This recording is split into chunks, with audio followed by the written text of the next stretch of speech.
ኤሚሬት በመካከለኛው ምስራቅ ጦርነት ከባድ ዋጋ እየከፈለች ያለችው ለምንድን ነው? ኤሚሬት ለምን ኢላማ ሆነች? አቡዳቢ ምን አይነት እርምጃ እየወሰደች ነው? እኒህንና ሌሎችንም ጉዳዮች ዛሬ በዝርዝር የምንመለከት ይሆናል። ሰላም ውድ የዱካ ኒውስ ቤተሰቦች፣ የከበረ ሰላምታችን በያላችሁበት ይድረስ እያልን ቻናላችንን ላይክ፣ ሰብስክራይብ እያደረጋችሁ አብራችሁን እንድትዘልቁ በትህትና ጋበዝን።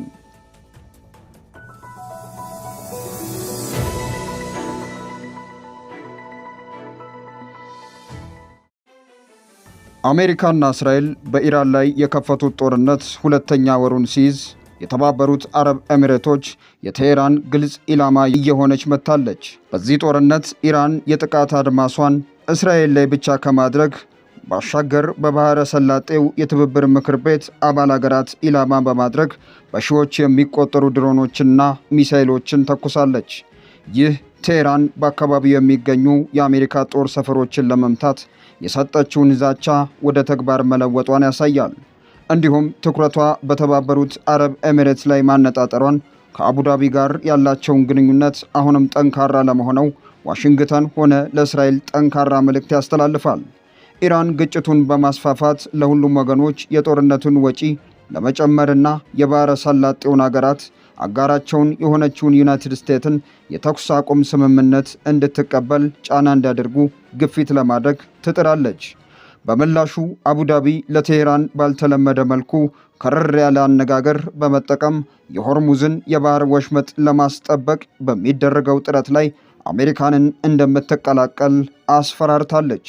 ይህም ውይይትና መልካም ጉርብትናን ቅድሚያ ከሚሰጠው የቀደመው አቀራረቧ የተለየ መሆኑን ያሳያል።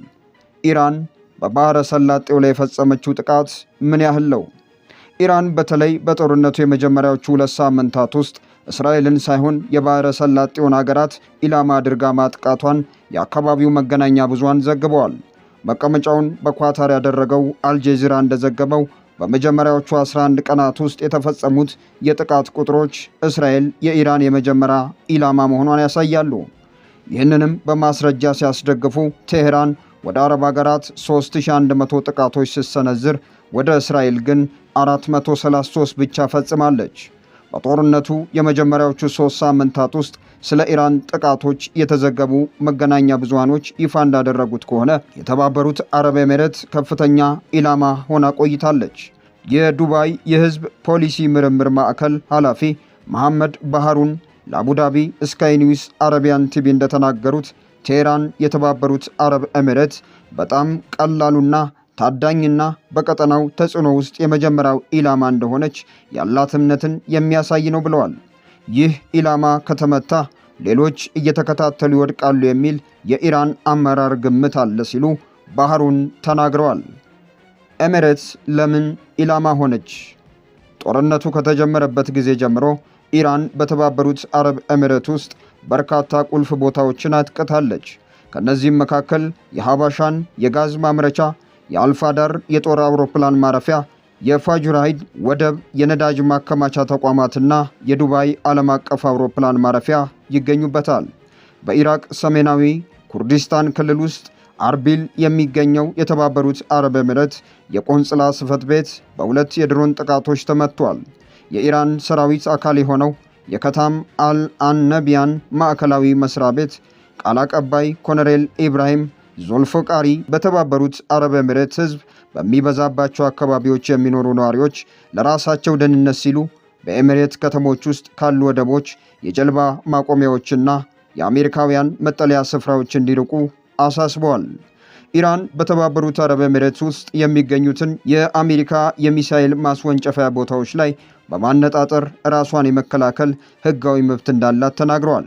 ኢራን የተባበሩት አረብ ኤሚሬትስን ግዛቷን በካርግ ደሴት ላይና አቡ ሙሳ ላይ የተሰነዘሩ ጥቃቶችን ጨምሮ ጥቅም ላይ መዋሏን በመግለጽ ስትወነጅላት የተባበሩት አረብ ኤሚሬት ክሱን ውድቅ አድርገዋለች። ጥቃቶቹ በኤሚሬት ኢኮኖሚ ላይ ምን ተጽዕኖ አሳደሩ? የተባበሩት አረብ ኤሚሬት ለረጅም ጊዜ የቀጠናው የኢኮኖሚ የዲጂታልና የሚዲያ ማዕከል መሆኗን ስትገልጽ የነበረው በጦርነቱ ከፍተኛ ተጽዕኖ ደርሶባታል። በኢራን የሚሳኤልና የድሮን ጥቃቶች ጋር ተያይዞ ከሚከሰቱት ፈጣን የደህንነት ስጋቶች በተጨማሪ የተባበሩት አረብ ኤሚሬት ዋና የአክሲዮን ገበያ የሆነው ኤዴክስ ጀነራል በባህረ ሰላጤው ገበያዎች ከፍተኛውን ኪሳራ አስመዝግቧል።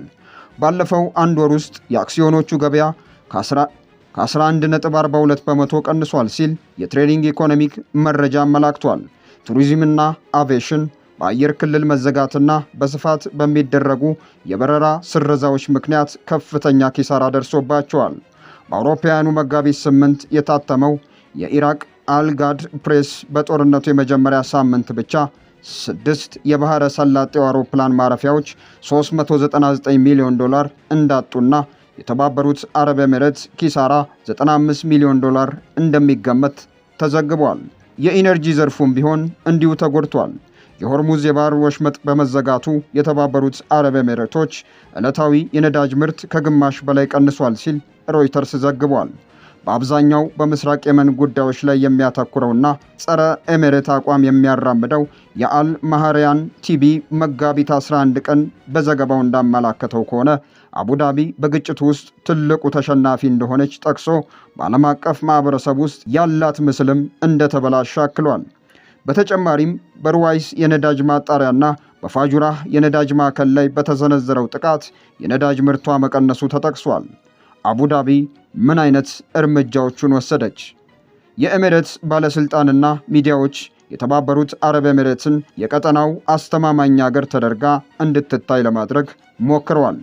ጦርነቱ ከተጀመረ በኋላ ፕሬዝዳንት መሐመድ ቢን ዛይድ ለህዝብ ባስተላለፉት የመጀመሪያ መልእክት ዜጎችንና ነዋሪዎችን ሁሉም ነገር ደህና ነው በማለት አገራቸው የመጡባትን ስጋቶች ለመጋፈጥ ሙሉ በሙሉ ዝግጁ መሆኗን አረጋግጠዋል። በተመሳሳይ ጠቅላይ አቃቤ ሕግ ሐማድ ሳይፍ አልሻምሲ ህዝቡ ኢራን በሀገሪቱ ላይ የምትፈጽማቸውን ጥቃቶች ፎቶግራፍ ከማንሳት ከማተም ወይም ከማሰራጨት እንዲቆጠብ አስጠንቅቀው ነበር። መመሪያው የኢራንን ጥቃቶችና ውጤቷቸውን የሚያሳይ እውነተኛ ወይም የተፈበረከ ምስል ያጋሩ በርካታ የውጭ ዜጎች በቁጥጥር ስር እንዲውሉ አድርጓል። የተያዙ ሰዎች ቢያንስ የ1 ዓመት እስራትና $27200 በላይ ቅጣት የሚያስቀጣ ክስ ይጠበቅባቸዋል። በኤሚሬትና ኢራን ግንኙነት ላይ ምን ተጽዕኖ ያሳድራል? አቡዳቢና ቴሄራን መቀራረብ ማሳየት የጀመሩት በ2021 ነበር።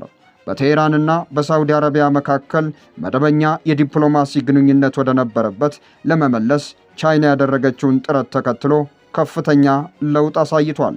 የግንኙነቱ መሻከር ዋና ምክንያቶች ተብለው የሚጠቀሱት በአብዛኛው የተባበሩት አረብ ኤሚሬት የኢኮኖሚ ጥቅሞችና ከሪያድ ጋር ባላት ፉክክር ውስጥ ራሷን እንደ ቀጠናው ኃይል አገር ለማስቀመጥ ካላት ፍላጎት የሚመነጭ ነው። ይሁን እንጂ የአሁኑ ጦርነት የተባበሩት አረብ ኤሚሬትና የኢራን ግንኙነት ላይ ከፍተኛ ተጽዕኖ አሳድሯል። ይህም ወደ መወነጃጀልና ዛቻዎች እንዲያድግ አድርጎታል። በዚህ ወር መጀመሪያ ላይ የተባበሩት አረብ ኤሚሬት በቴሄራን የሚገኘውን ኤምባሲዋን ዘግታ ኢራን በግዛቷ ላይ በሰነዘረችው ጥቃት ምክንያት አምባሳደሯንና ዲፕሎማቶቿን አስወጥታለች። በተጨማሪ በአቡዳቢ የኢራን አምባሳደር ሬዛ ኤሚሪን በመጥራት ጠንካራ ተቃውሞ መልእክት አስተላልፋለች። የባህረ ሰላጤው ሀገራት ህብረት ውይይትን የሚያጎላ መልእክት ቢያስተላልፉም አንዳንድ የሚዲያ ዘገባዎች ግን እንደሚጠቁሙት ከሆነ ሳውዲ አረቢያና የተባበሩት አረብ ኤሚሬት ከኢራን ጋር በሚደረገው ውጊያ ውስጥ ለመሳተፍ እየጣሩ ይገኛሉ ይላሉ። ይህ ለውጥ በአቡዳቢና በቴሄራን መካከል ግንኙነታቸውን ለማስተካከል ያለው ማንኛውንም እድል ሊያደናቅፍ ይችላል ተብሎ እየተጠበቀ ይገኛል። ሁሉንም ከጊዜ የምናየው ይሆናል።